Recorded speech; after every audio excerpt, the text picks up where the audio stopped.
Let's go to the North Lawn of the White House. Kellyanne Conway, Counselor to the President of the United States, joins us live. A beautiful day down there. Kellyanne, good morning to you. Good morning.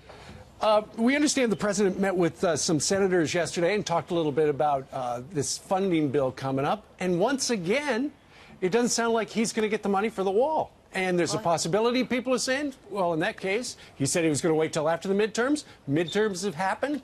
Will there be a government shutdown? The president is keeping all options open. He's made that clear. The one thing he's made clear for 3.5 years now, and it helped him to win the presidency indeed, is that we are a sovereign nation in need of physical borders.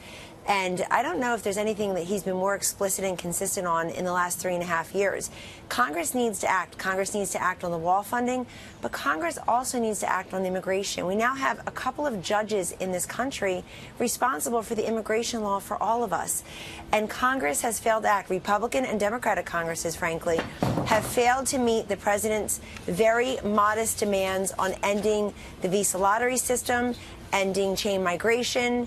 He was willing to do a deal on DACA, the Dreamers, as you know. And, of course, I think one of the centerpieces, the wall funding.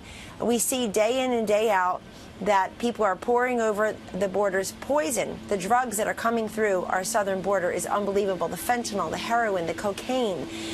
In addition to people coming not through one of the 26 legal ports of entry, or not as one of the 33 million who have immigrated here legally over the years. The president has made clear he wants people to come here legally. There's a process in place. Do it. There are 26 ports of entry. Enter them. The DHS processed a record 38,000 claims of fear last year, claims of credible fear last year. I mean, we're doing all we can. The brave men and women at the border, we're doing all we can. You had General Mattis and Secretary Nielsen there just this week. You see some enhancements going on at the border. $1.6 billion is a modest down payment for the security of this nation. All right, let's talk about what happened yesterday in the Senate. I know that Mitch McConnell's the ultimate deal maker. Him and the president seem to be on somewhat of a roll. I'm wondering, what can you do in the lame duck session? What can you tell us could be in the works?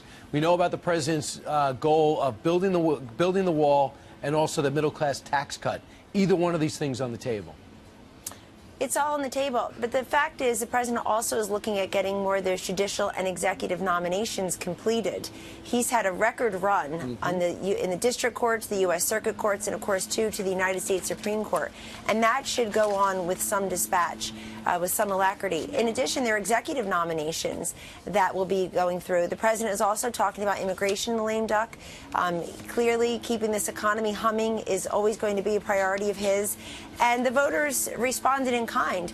Speaking of judicial nominations, if you look at, and we'll include Bill Nelson here since he lost the Senate race in Florida, you've got the 4 Democratic senators who voted against Kavanaugh who were up this time.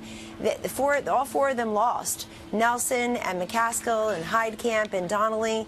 And the one who voted for him, Manchin, actually prevailed. So this is a continuing issue. America is watching. They don't like these judges who make it up as they go along, who legislate from the bench and who are beholden to poll numbers or political calculations.